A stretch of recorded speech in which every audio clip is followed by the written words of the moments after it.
Hey guys, Rob Bass here. Just wanted to let you know that if you like our podcast and want to support us, be sure to check us out at patreon.com/GeekCastLive. That is patreon.com/GeekCastLive. GeekCast Joe here. If you enjoy our show, be sure to like, subscribe, and share with your friends. You can find us every Saturday morning on iTunes, Facebook, and Twitter. Just search GeekCastLive.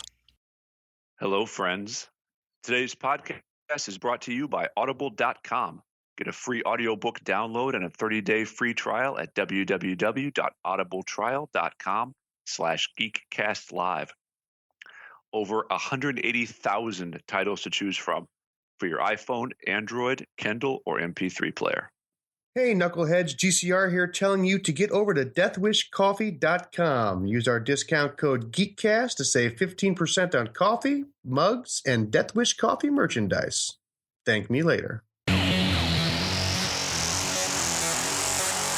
It's a trap!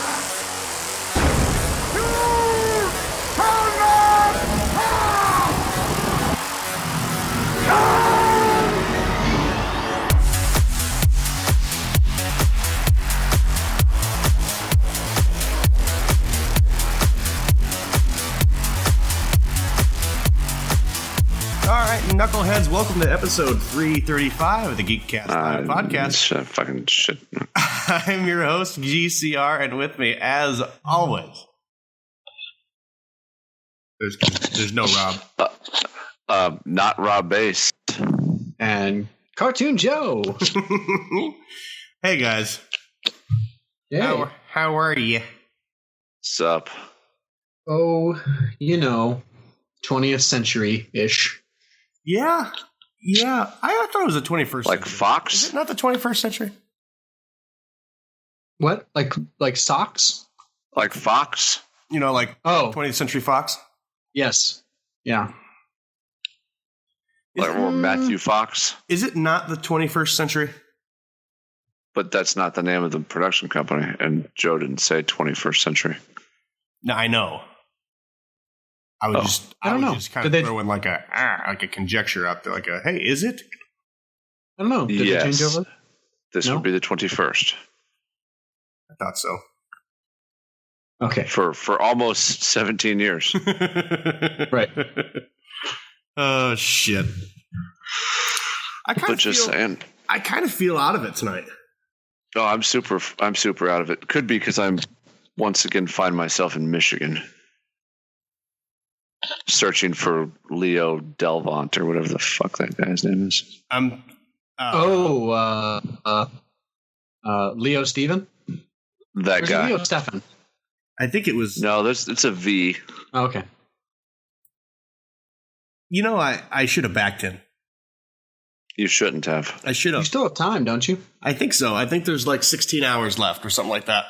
You'd be contributing to the plague myth that has infected this state since the late 1990s, when the myth was propagated that Michigan white dudes could be good rappers because there was one phenomenal Michigan white rapper. This guy, though, see, the thing is he, let's say, flight of fancy with me. He's super talented at the rap game. Just ride this wave with me. I'm surfing with you. He's super talented. So he says, I'm going to get my album going. I'm going to crowdfund. I'm going to go on Kickstarter. His absolute lack of understanding of Kickstarter is tremendous. But as far as entertainment value for me, yes, I get much, much more joy out of his bumbling through the interweb than I would ever out of anybody's musical performance. You would think if you were... That said... If you were Leo DeRocher and you're this majestic white rapper from Michigan, that you would... DeRocher. that you would maybe have a video of you, spitting game. Instead, it's just or even an audio track. It's just a still picture of him at his grandma's house. In a fucking, I think he's wearing 2 polo shirts. No, it's one of those 4th of July muscle tanks, I think, that he's wearing. You're probably not wrong. Is he wearing a ball cap? Of course, with a stiff brim. Right. Mm-hmm. Here's the fly in your gin and tonic there, friend. And this goes out to all of you YouTubers, especially parents. If, to your query, Ryan, if you are in fact super talented at anything, painting, beatboxing, math, if you are super talented, someone's going to know. You're going to be found out pretty early on. But YouTube exists for marginal talent and Kickstarter sometimes, but mostly YouTube, to shamelessly attempt to self-promote themselves into some crusty fringe pseudo-fame. And I don't like it. So hey, so how's our YouTube channel going? Yeah, our YouTube channel. Well, our episodes do come out on YouTube now. That's fine, but we're not trying to sell our episodes or convince anyone that we are like, hey, you need to, hey, Fox Searchlight, you really need to pick up the GeekCast Live and make us into a TV show. But Fox Searchlight, if you're listening, right, feel free to pick us up and turn us and subscribe. Make us into a TV show where it's just fly us to a place where we record all 50 episodes in like 3 days. And then you just cut us. It's like the Don's Plum of podcasts. Right. You could give me and Joe and a wet actor is going to sequester us from reaching our true potential. Yep. Katie Lang is going to stifle us. Strut walk strikes again. Oh God. So that got off the rails quickly. I'm sorry. I hate the theater of the absurd that is the marginally to no talented folk. You should definitely do it because I'm with you. The goal is 40,000 and he only has one pledge spot at $500. That's what I'm saying. I could be his sole backer and back $500 and he won't be successful in his Kickstarter and I won't be on the hook for any dollar bills. Mm-hmm. Is that how that works? If you don't hit your goal, nobody's. That's what I'm saying. His total ineptitude of he wants $40,000. He has one pledge. He has one pledge spot for $500, and I believe it's limited at there's only one of them. Yep. What's extra funny about that is that we at the GeekCast Live, we know a white tier 2 Michigan rapper who managed to put together at least something that can be listened to for about $40. Right. So fuck you, Leo Stickfon, and your dreams of like a Dodge Charger.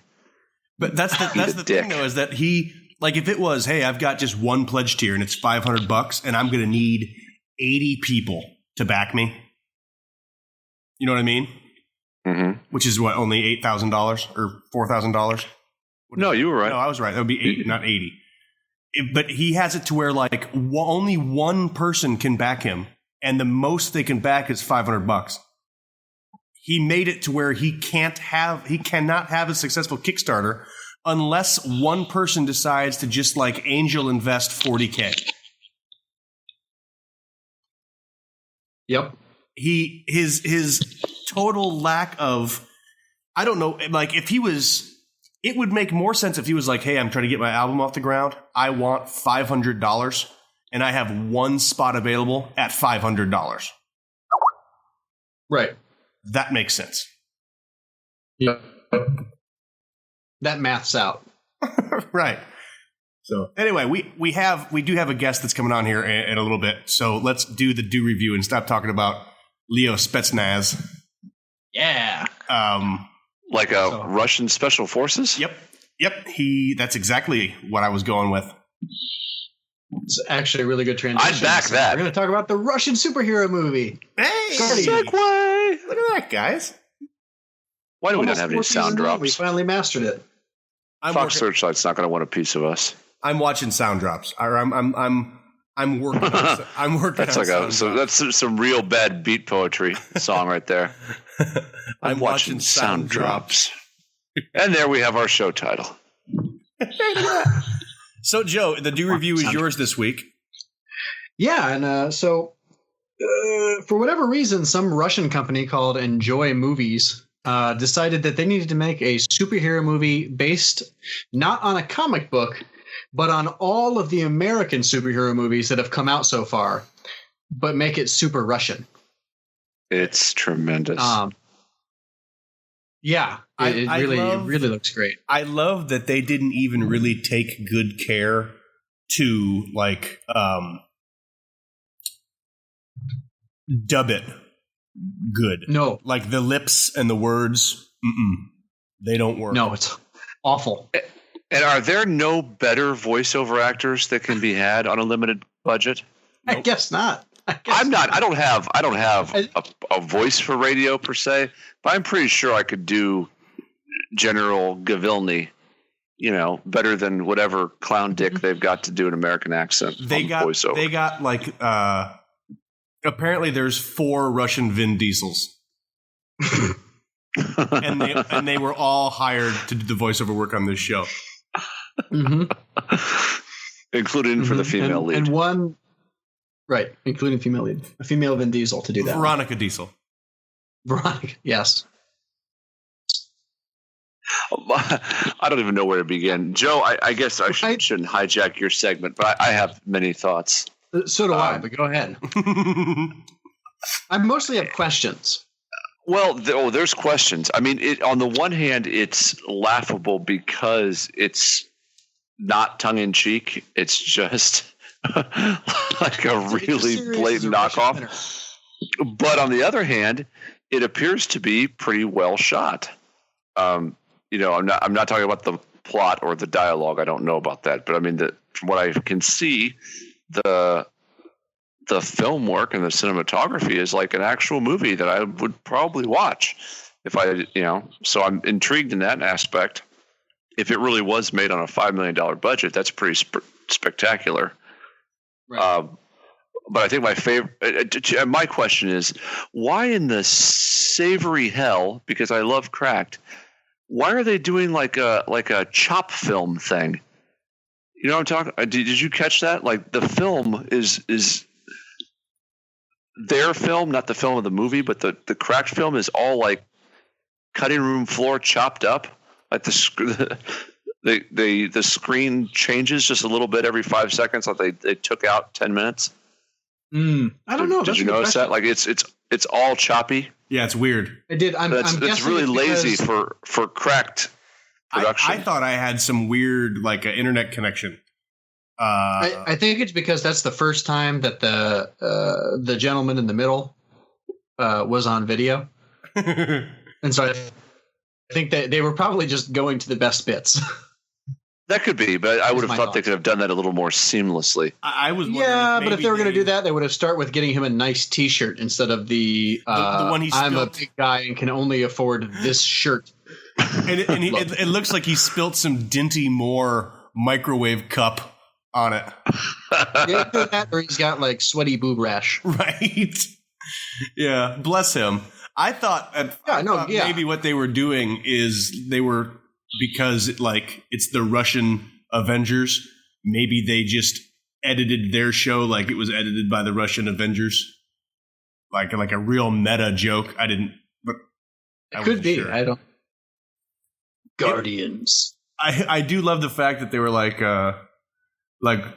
what should we call it? I don't know, just Guardians. That sounds American. Americans will watch that. And then they got Guile from Street Fighter to be like the main, like he's like a man bear. Yeah. Which is awesome. And he can turn out. My favorite thing about it is that there's already a wiki about this movie. And like it's totally detailed. There's all this information. And part of that is that man bear, Ursus, and I love that his name is Ursus. He can turn any part of himself into a bear. Mm-hmm. Like just his penis. Pinky toe? Yeah, right. Exactly. Bear wang. Mm-hmm. Bear wang. You could do that.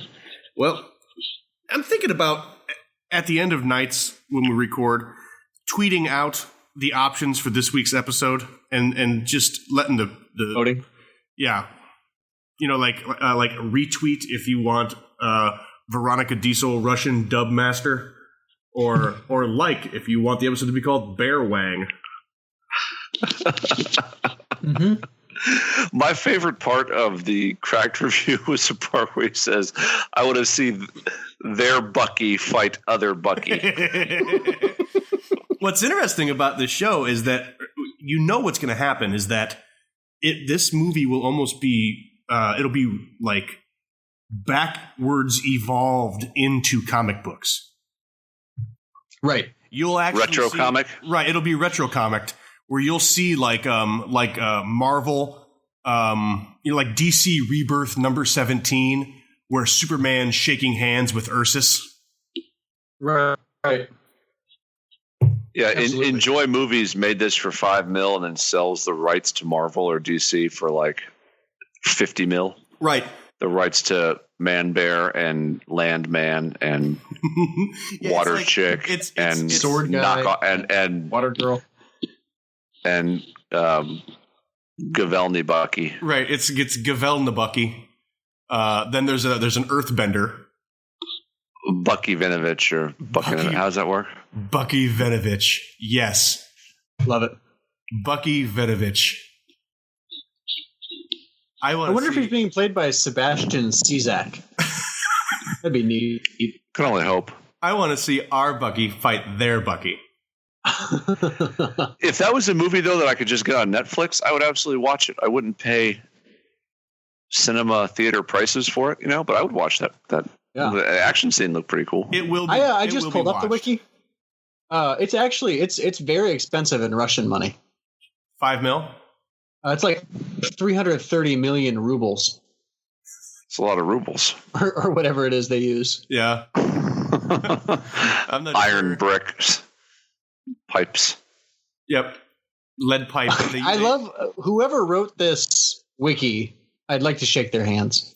Read me an excerpt if you could. A good one. Find something. Sanzar Madhya as Khan Windman. Hey, what should we call this guy? What does he do? Well, he controls the wind. Windman sounds good. Yeah. Yeah. Khan Wind. It might Yeah. just be Khan. I can't tell with the formatting what they're going for here. But I love masterfully skilled with all kinds of blades, as well as with many kinds of martial arts. Along with other blades, he is primarily armed with twin, crescent-like blades, each of which resemble a scimitar, scythe, or sickle, and can be joined at the hilts to form a double-bladed weapon. Yeah. Like the rest of the team, he was given a special costume to increase his effectiveness and abilities. Yeah. All Stanislav right. Sheeran is playing August Kuratov. Ed Sheeran's playing August. Something with a Toe? camel toe. Ed Sheeran is August Camel Toe. Mm-hmm. That is, yep. Not Yeah. Show titles are just falling out of the fucking sky. Make that happen. Ursus is a type of berserker or werebear. Could go either way. If Berserker Werebear isn't the next D&D character I make, Yeah, I'm going to multi-class. I want to be a berserker, but he's also a werebear.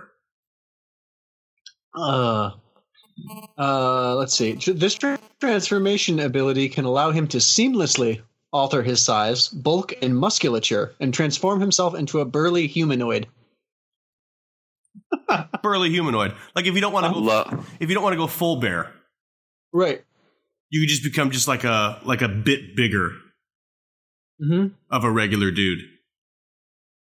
That's funny. When is this being released here in the States?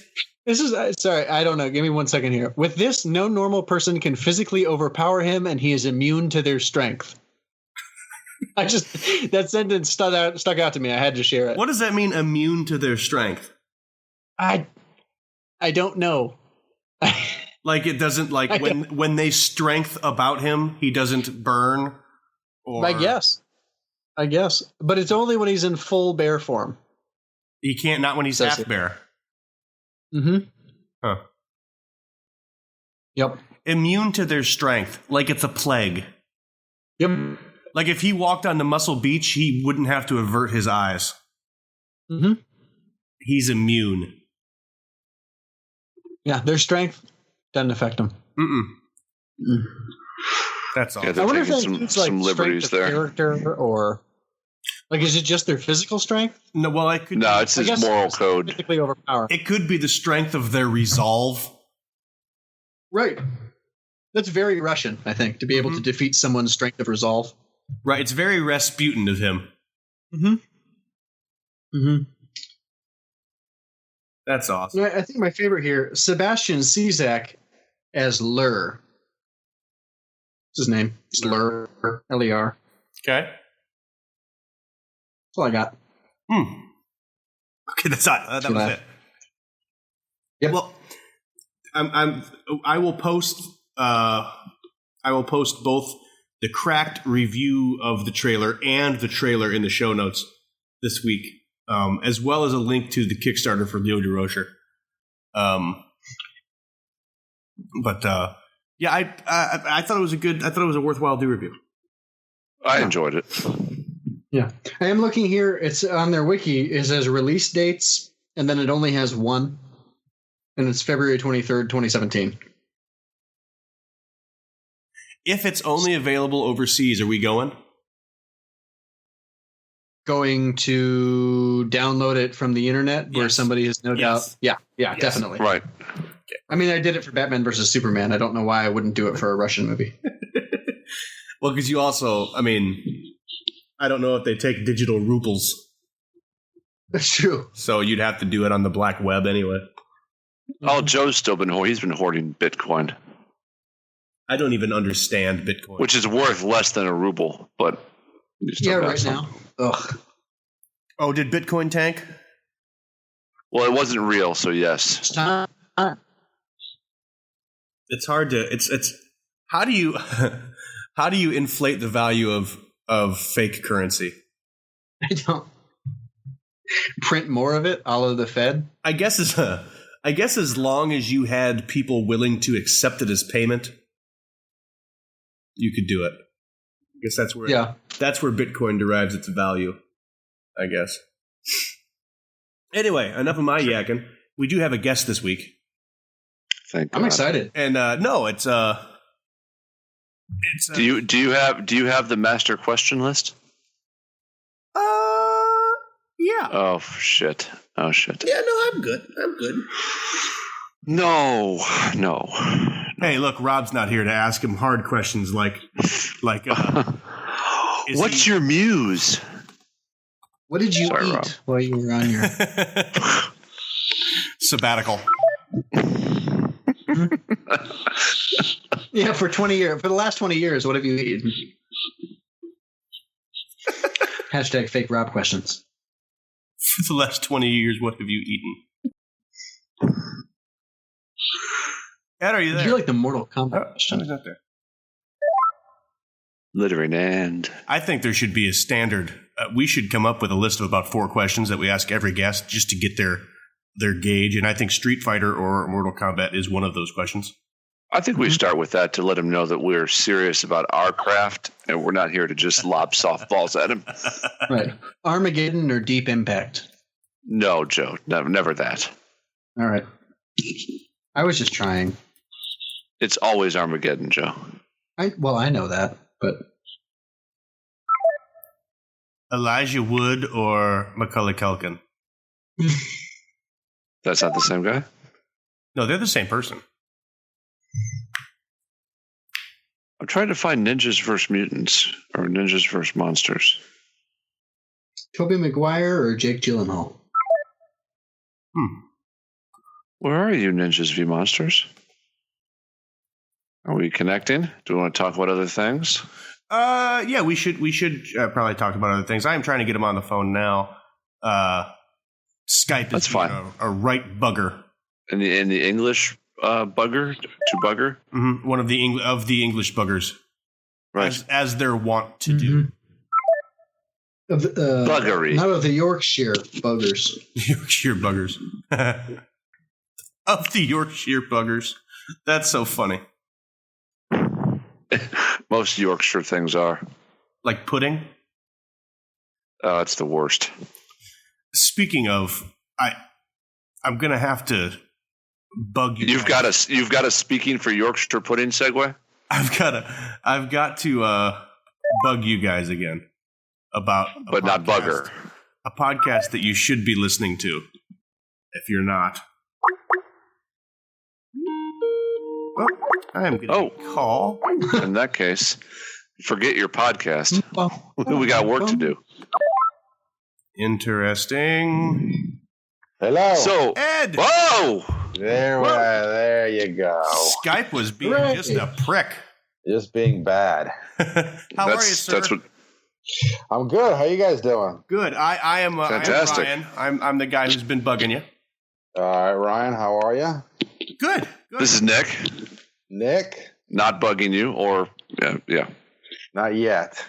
No. Well, Ryan's been making buggery jokes, and I was just not gonna. Let it go. I appreciate that. Yeah, it's bad. Thanks for having me on, man. No problem. Our pleasure. And I'm Joe. I'm just Hey, here. Joe. I knew there was another one, man. I just thought maybe that they didn't let you talk.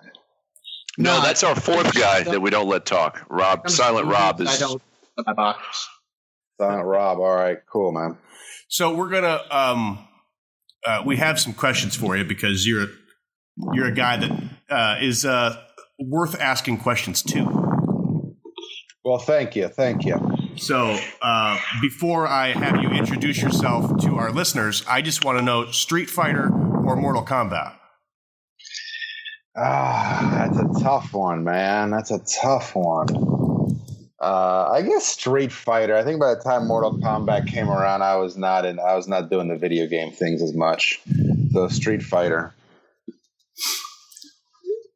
And did you have a go-to character when you were in your Street Fighter phase? No, I didn't, man. I did not. What did you guys have characters? Who'd you guys go with? We had you picked for like a Dahalsim guy, but that was just shooting from the hip. So I was a Guile. Guile. Yeah, I had the flat top. So Oh yeah. it seemed natural for me to go to the guy with the flat top. Anyway, that's the kind of dumb questions we ask around here.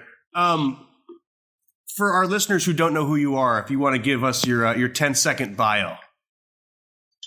I am Ed Sanchez, and I'm a filmmaker, and I have a very large Star Wars collection. And that's pretty much it. Toys? Yeah, all kinds of crap. Well, there's no such thing as crap when you're talking about the Star Wars universe. True. No, I got all kinds of stuff, like from toiletries to, combs and, storage box. I mean, it's just action figures, everything. I just buy, now it's impossible to buy everything. So I just kind of buy the stuff that I can display in my basement. But it's still, I'm so addicted to it, man. Are you like hardcore collector where it's all in the original packaging, or do you actually enjoy your collection? I usually open it. I mean, there's very few things these days that I don't open. But back in the day when I started, I got like probably 95% of all the original figures and in the boxes and all the different variations and on the different cards and all that crap. But it's a lot of fun. I still love doing it. I honestly wish I could do it full time. I wish I had like a Star Wars museum somewhere and I could be like the curator. And then, don't we all? That's like a dream come true. Did you like episode 7? I did like it. I like that it's a Star Wars movie, and I thought it was, just technically and just really well directed, and it was exciting. I wish they would have laid off the remake thing a little bit more, but I still enjoyed it quite a bit. Watched it like 3 times in the theater, and I got it on Blu-ray. So you didn't want to see yet another world-destroying weapon. that had to be sabotaged at the last second? Yeah, and a lot of things. As soon as the Poe Dameron has that little thing, and he put the map and he puts it in BB-8's little body, I'm like, oh, I mean, like, you have to be like that. I don't know. It's just it just took too many beats too early, but it was it's a Star Wars movie, man. How can you complain about it too much? You know what I mean? I was going to ask. Well, we did. We complained and pretty much said exactly that when we did our little take on it. We all love it. We're Star Wars guys through and through, but we had pretty much the same reaction. Like, I wish there was a little less like internal cringing at certain points. Yeah, and I think that like they could have done like such a cool thing with like the old characters. Like I think Leia and Han were, I mean, I don't know. I just couldn't get into it. It didn't seem like they were real, like they had actually, like anything had happened, you know what I mean? Because they were just reliving the same damn beats I'd already seen them doing, Well, and Leia wasn't real. I think they animated Carrie Fisher's corpse to trotted her out there, animatron style. That's not nice, man. Well, no, but I mean, she's plastic face. Now, all right, so take Star Wars and something that's like your passion out of it. As a filmmaker, can you go to the movies and just enjoy watching a movie, or just like your internal filmmaker eye just sort of? You stole my question. Not let you suspend your disbelief enough to enjoy anything. Yeah, I mean, it's very rare where you go to a movie and you're I'm completely swept away. You know what I mean? Unfortunately, but because you're always like looking at technique and. Oh, I could have done that better, or God, I could never do that, or something in between. And then you're like, you see a sequence, and it kind of stays in your head. And you're like, how the hell they do that sequence? You know what I mean? And you kind of keep wondering about it as the rest of the film is moving forward. So, but I love going to the movies, and it's still one of the eating popcorn and Diet Coke is just one of the best combinations. Sitting in a seat in a dark room is just one of the best combinations that you can ever have.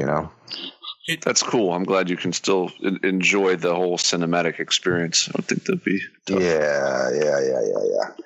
It was just excuse me. At the Toronto Film Festival there was a movie called Raw. Yeah, I've been reading stuff about it. You heard that there was people. It's a movie about cannibalism, and people fainted. An ambulance had to come take people away. And what? Yeah, and people, yeah. People are saying that it was very reminiscent of back when Blair Witch came out, where it's almost like guerrilla marketing. Like, did people actually faint, or was this all put on? Yeah, to gin up viewers for the movie, just like when the Blair Witch came out. I remember when that came out. It was before social media, and so everybody knew a guy who had a cousin who knew that this was actually real footage, and you had no way to second guess that. And I didn't know if you had. I'm glad you had heard the story because it corroborates it for me that it actually happened, and I didn't dream it, but. What's your thoughts on that? On people fainting in a movie? On people fainting on the movie, on kind of the lost art of marketing the movie in an age where you just got to rely on trailers and internet. Yeah, no, I think it's just so hard, with all the social media. Like, you can't fool anybody. You know what I mean? And everybody's like so. Skeptical about everything. Like, even I'm skeptical. And it's like, well, people. The guy who runs the midnight section, the horror section at Toronto at TIFF, Colin Geddes said that people, during the festival, people faint all the time during movies because they watch 8 movies a day or whatever, and they don't eat right, and they don't drink enough water and. So he gave like the kind of the official, like this happens all the time thing. But if it's a marketing scam, then, good for them, man. I mean, you got to do something, Well, a movie like there can never be a movie like Blair Witch again.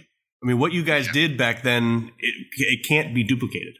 Yeah, because and then just because of the internet, you know what I mean? Correct. It's Correct. The internet back then was just the right size to like spread the misinformation. Right. But there was no real place to kind of there was no Snopes.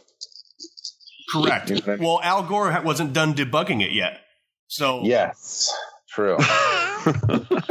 Yeah. So, but yeah. So now, nowadays you just go to Snopes and somebody's, either debunked it or written something about it. So With that in mind, just, go ahead. Sorry. No, go ahead, man. I was starting to babble. No, we encourage that highly on this program. All right. I was having a run-on thought to that because I guess just researching that you were coming on and doing a little bit of digging into, the pre-production of Blair Witch. I mean, clearly you guys had a plan. It wasn't, thrown together. But at what point, after the release early on, did you kind of know that you were onto something, that it hit a vein? It was, I don't know, man. There's like so many little moments, and then that became bigger moments, and then it just it was like a snowball, just rolling down a hill. It was just like crazy. It was just one crazy thing after another. But I think early on, I mean, really, man, honestly, like when we got into Sundance, I thought that it was kind of a sign. And I think we all did, you know what I mean? Like none of us had ever made a film that had gotten into Sundance. And, this is 99. So, it was like, we knew Sundance was like, that was the place to be for this kind of film, you know what I mean? For independent film. And, so, we knew we had something, special. And then there was other film festivals because we submitted to, multiple film festivals, and every festival we submitted to was like really eager to grab us, and, well, we went with Sundance. And so, at that point it became something where we're like, yeah, I mean, at least it's been, validated by people that, I guess tastemakers. I guess you could say that, the Sundance programmers definitely, That's a good way to put it. Yeah, they're tastemakers. Like, the films they choose a lot of times become, huge, whatever. So that was really the first time that, outside of our little bubble in Orlando, that we, saw it. And we had seen glimpses of it, like on, when we put because by that time we had a website up, and there's a lot of enthusiasm on the website, like from people that, obviously we didn't know, all over the country, all over the world. There was, a couple of fans from Australia back then. I mean, it was just like all over the place. And this site, we had this little site that we never, there was no Facebook, or this is before YouTube. I mean, this is before everything, man. And, we couldn't market it. We just put the website up and then put the link up on a couple of discussion boards that we were members of. And then that was the end of it. And there's just a lot of hunger for like the mythology. And I started putting up Heather's journal, a couple of pages at a time. And people were like, just, tuning in for when the next 2 pages were going to be published. It was just crazy, man. So we, but that was, that was just fans, you know what I mean? So we didn't know, how it was going to do kind of in the mainstream really until, Sundance was our first kind of indication that something huge could be happening, I'm not a film historian, so if I'm wrong, please correct me. Did Blair, was Blair Witch a first of its kind? I mean, did you create a new genre of film? I mean, can you say that it was this is the genesis of it? No, because I think that, it had been done before. I think that Blair definitely has its place because it was like a found footage movie. Now it's called found footage, but back then it was just, we had seen it, Dan and I had seen it in the movies that we kind of grew up loving, like, like that TV show In Search Of, and the movie Legend of Boggy Creek, and Chariot of the Gods, and even Search for Noah's Ark, like, was this creepy ass like pseudo documentary that used to creep me out when the commercials would come on, just the idea of documentaries being, examining like mysterious things, which was the beginning of the genesis of Blair Witch. So it had been done before. It was just that, we happened to hit it at the right time with the right story and the right actors and everything kind of lined up, you know what I mean?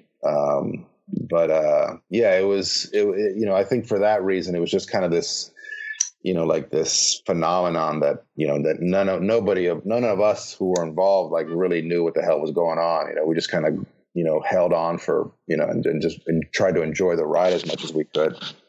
I think that's got to be one of the coolest things. I mean, as an artist, not that, we have anything comparable, but to almost, and I mean, you obviously set out with a mission and you created a piece of art that you were proud of, but to kind of almost accidentally stumble upon, making something that turns out to be, a benchmark piece, a piece of Americana almost, you have something timeless that you're a part of now.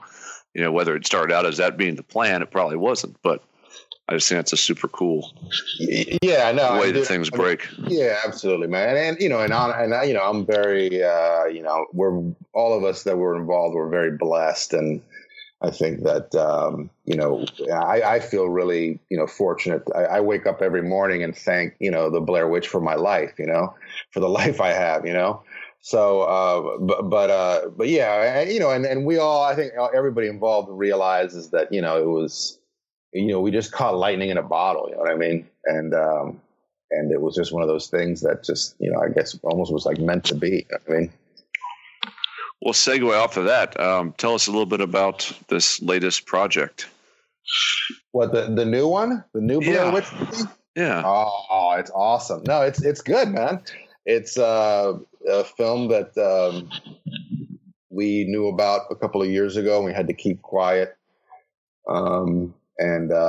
We were pretty excited when they told us that they wanted to get Adam Wingard and Simon Barrett to write and direct it. And we knew those guys from a movie we did called VHS2 that we did Sundance together. And a couple of other festivals, and we became friends, and we were just kind of, and we realized like they had, first of all, they had a lot of talent, and also they had a lot of passion, and they really loved, they talked about Blair Witch a lot, they genuinely loved Blair Witch. So it was cool, just like probably barely a month later, maybe 2 months after Sundance, they sit us down, they say, hey, we want these guys to do it. And,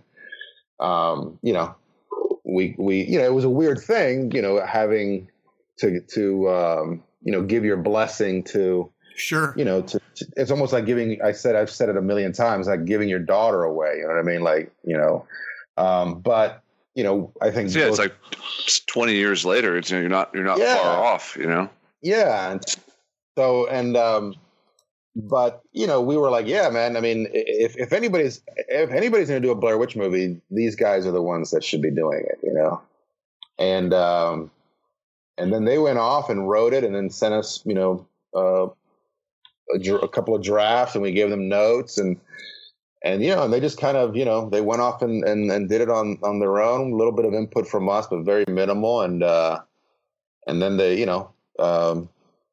a couple years after I guess maybe like a year and a half. I don't know exactly. I can't remember. Probably about a year and a half afterwards, we go in and we see the movie, and it's freaking, it's the sequel to Blair Witch. It really is a true sequel. I know that the Book of Shadows is a kind of a controversial topic to a lot of. To some of Blair fans.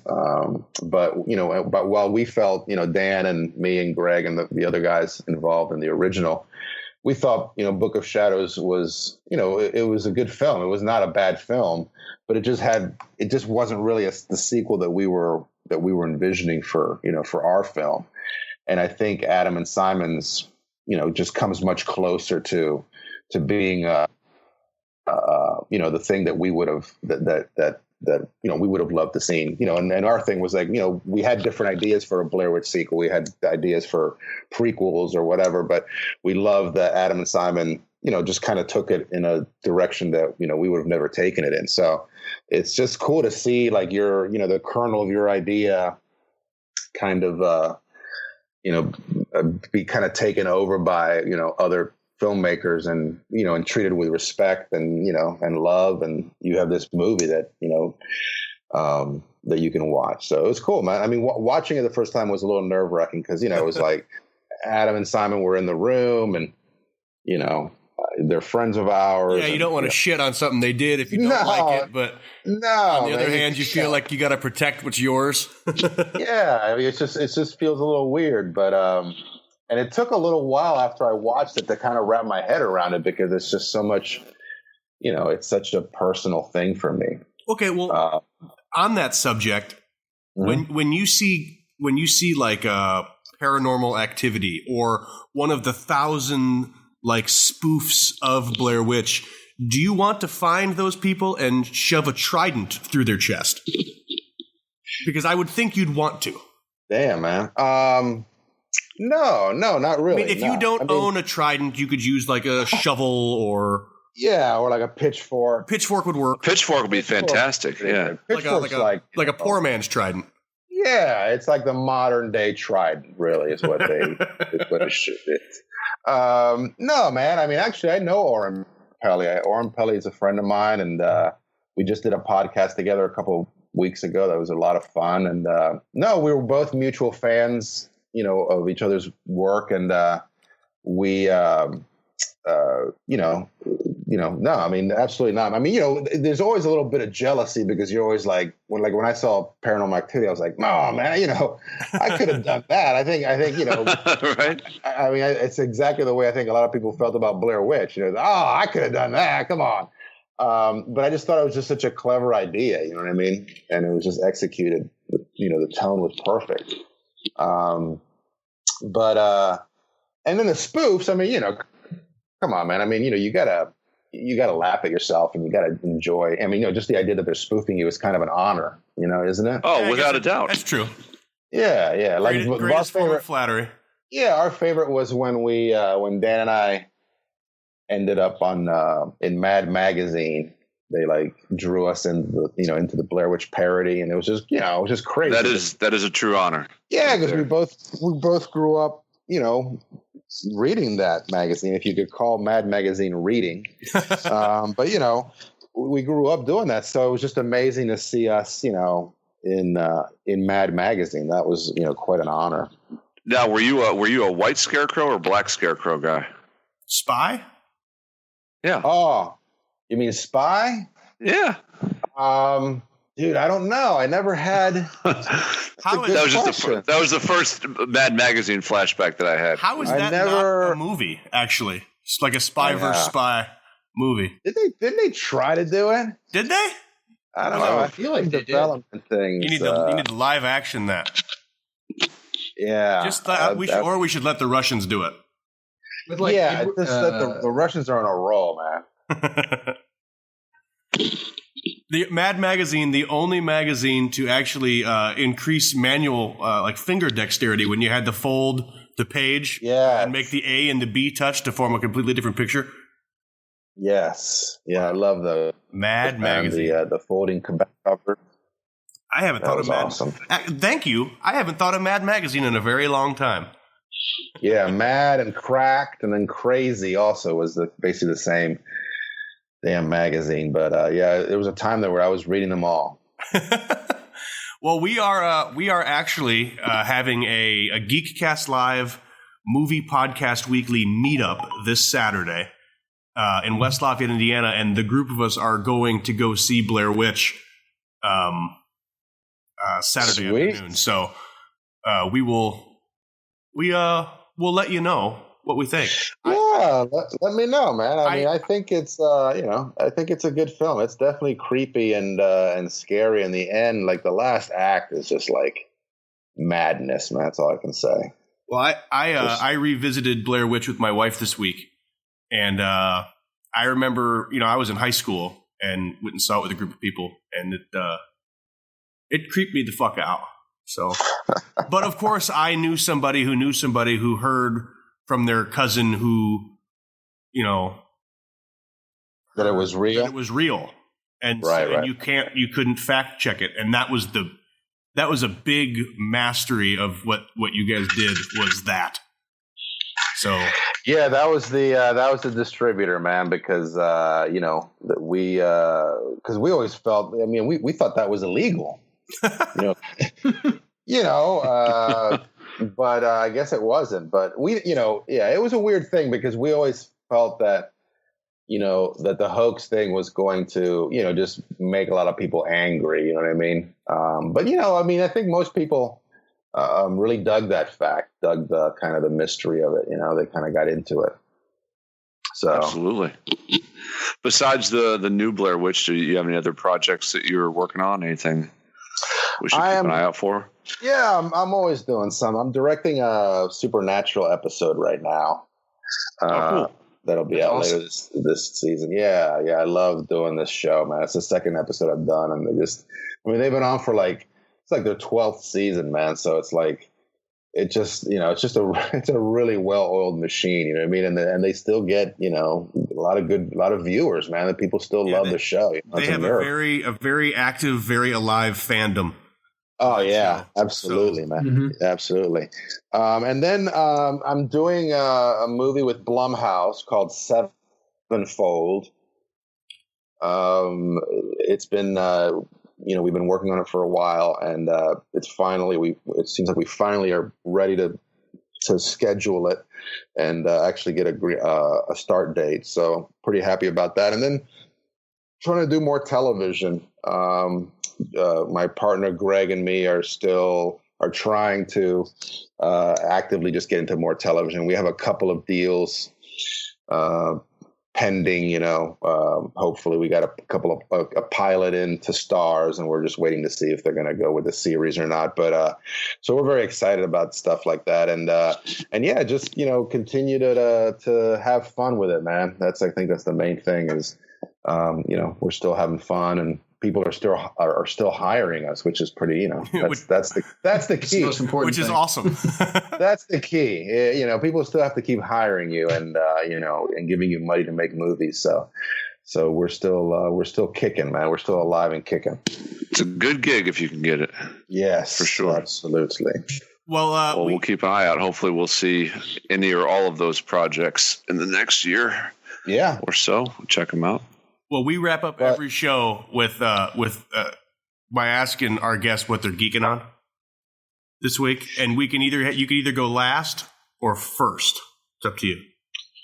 I'll go last. Ooh, okay, bold choice, but I like it because I have to think of something. I haven't had much time to geek on anything, but I'll think of something. Ambitious. In that case, hey Joe. Yeah. What have you been geeking on this week? I backed a Kickstarter a while back called Control, which is it's a card game where the idea is you're a bunch of time travelers and you've fallen into an alternate dimension, and the first person to get enough fuel for the spaceship to return to the real timeline wins. And that finally came this week, and so I'm really excited about it. That actually sounds really good. Yeah, it's a very quick game. Each round only takes 5 to 15 minutes to play. But there's 400 rounds. No, there's a maximum of 3. Oh, okay. 45-minute game. Look at that. How big is your game room now? I feel like you've been buying games steadily for the last 4 years. I don't know. I got probably 10. That doesn't match my math. Right. Well, it doesn't. It also doesn't answer your question. Right. How big is your game room? I got probably 10. Oh, could have got about 10. Larger than a loaf of bread. Yeah, what does 10 mean? That's Cartoon Joe for you. Feet? 10 games. I have about 10 metric. Games. I have about 8. 8 games. Nice. Baker's dozen. Nick, what about you? What are you geeking on this week? Oh, I'm lousy. This is an honest truth. I have been absolutely covered up with all things non-geekery and fun. So I'm going to go back to my reliables of I finished Nick Offerman's Gumption book, and I can officially say I recommend it. Definitely check that out. I've enjoyed that little bit of comedic history. Whether you like him as an actor or not, he's pretty cool, easily digestible author. So I would recommend that for some light reading with a little humor and dose of history. So Nick Offerman's book, Gumption, check it out if you got the time. Because I have not even turned on a TV in 5 days except for a little football. Ryan, how about you, man? I am going to make this something I mention on the podcast every week until you fuckers listen to it. There is a. I'm sorry. I did listen to the first 2 episodes of My Dad Wrote a Porno. Perfect. I can stop mentioning it now. Yeah, I did do that. I didn't know if it qualified for full geekeration because did it make you piss your pants? I have a strong urethra or whatever that is, so no. But I laughed really hard. How do you know you have a strong urethra?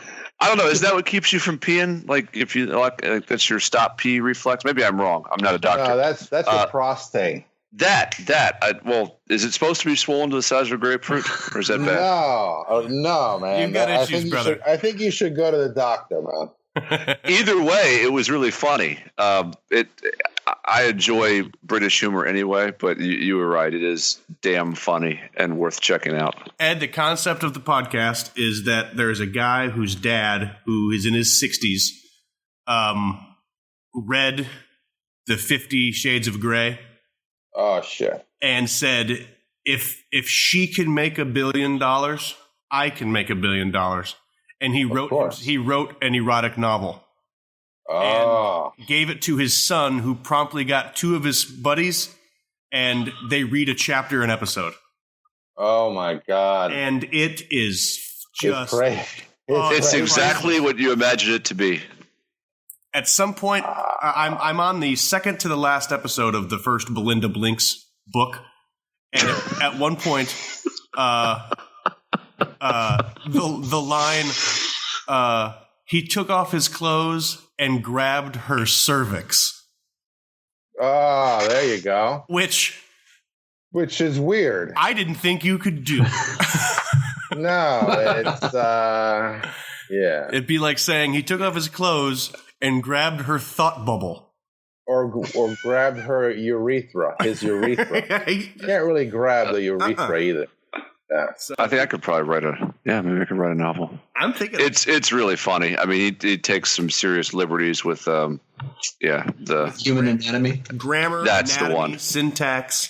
At one point, he describes her breasts to hang like pomegranates.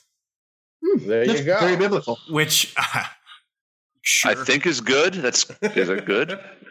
So, but that's what I've been geeking on. Does anyone stand proud like the Tower of Gilead?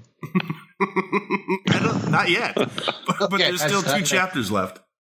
It's short episodes and they're pretty funny. If you got some windshield time in front of you, I would check that out. Well, but does it ever get like good? You know, like it gets very vivid. Yeah, but good that's a bit ambitious, right? Yeah, it's that's funny, man. It's interesting to say the least. And check out the first one sometime. You'll know right away if it's the humor's up your alley, but it's pretty fun. I'll check it out, man. So Ed, we've came to you. Well, I haven't been really doing much, man. I mean, I haven't been haven't had much time to geek out. But there is this book that I'm slowly reading that I gave a little shout out on the cover.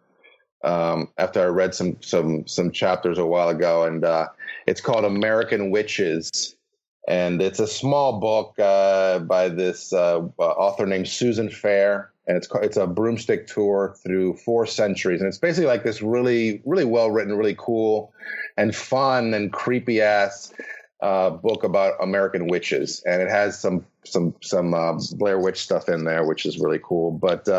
I just want to give a shout out to Susan because she's a really incredible historian, and it's a really fun book. and I highly recommend it. So is it a fiction or novel, or is it more of a no? like It's history, which is okay, which is even that's the thing. It's like it's history. It's like really fun and creepy and very entertaining history, which is very hard to do. But it's great. It's great. It's on Amazon, so if you guys want to check it out, it's called American Witch. You get it. You get the game. That's exactly how you geek out. Just like that. And what's the full author's name again? Susan Fair. Fantastic. So, we'll put it in the show notes. You bet. Yeah, you guys should check it out. Well, thanks for coming on our little show. We appreciate it, man.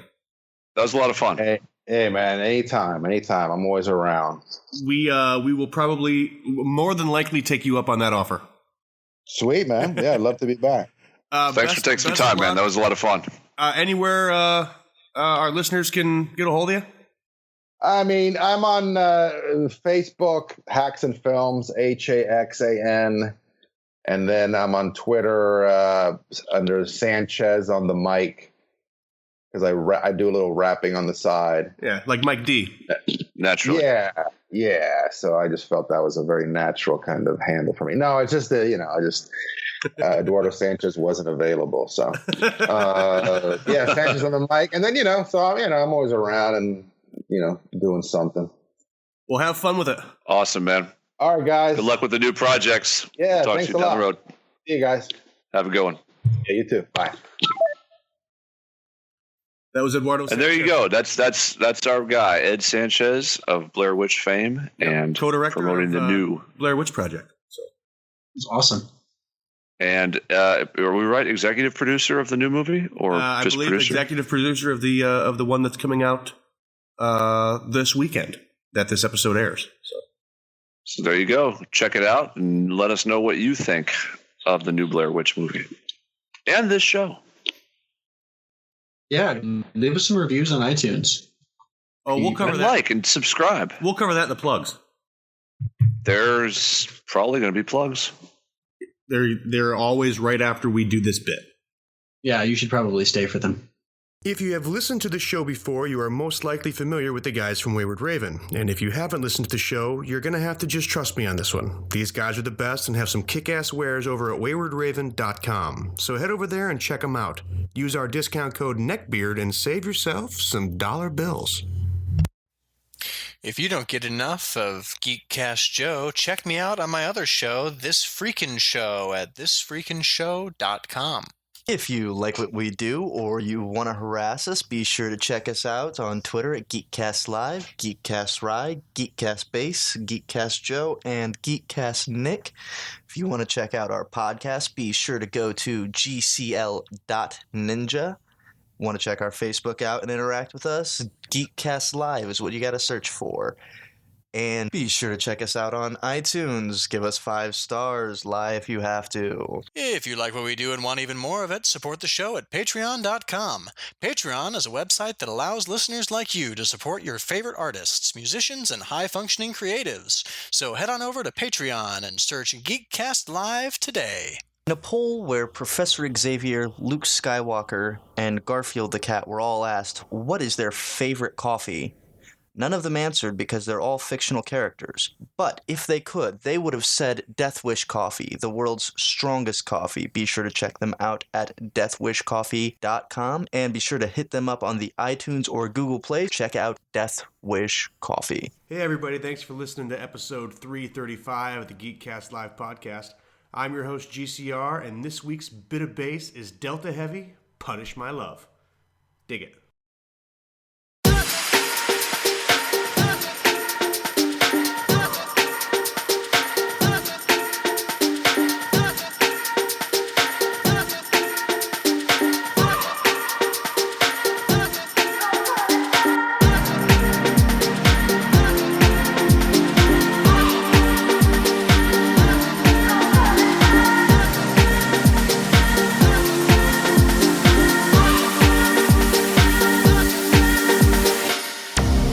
Nobody needs you, not like I do.